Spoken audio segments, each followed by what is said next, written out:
Get ready with me while I tell you the story of how I found out I have grade 4 brain cancer at the age of 17. I'd been having headaches for about 2 months, and then one night, it was my graduation, I was having a few drinks, which you're not meant to do when you have glandular fever, which is what we all thought I had. The next day when I woke up with a headache, I wasn't really surprised. Also, I'd been having headaches for like 2 months at that stage, so it really wasn't anything out of the ordinary. So throughout the day after my graduation, the headache just got worse and worse.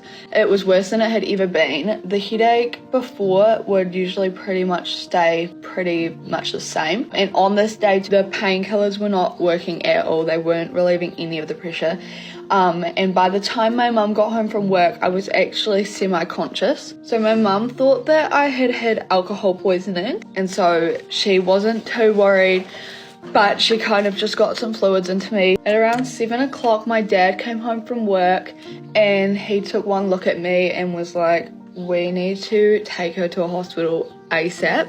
I was genuinely in agony. I think it was probably the worst pain I've ever felt in my entire life. It was so bad. So I was still in my pajamas, so my parents told me to get up and get dressed. But when I tried to get up, I literally couldn't move. So at that point, my parents decided that they needed to call an ambulance. However, when they explained that I'd been drinking the night before, they actually put me down as just like a hungover teenager. So because they did this, it actually meant that it took about 2 hours for the ambulance to get to my house. And by the time that they were at my house, I was completely unconscious. That is the last thing I remember.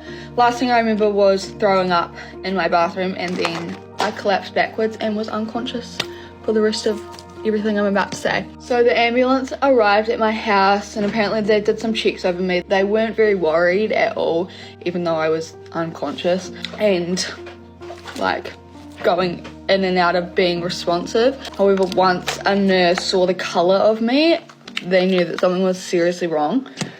So the nurse asked me where I was and just like my birthday and like a few general questions, and I could not answer them to save myself. Like, I had no idea what was going on. And then they checked my pupils, and one of them was completely blown, which shows that there's something seriously wrong with your brain.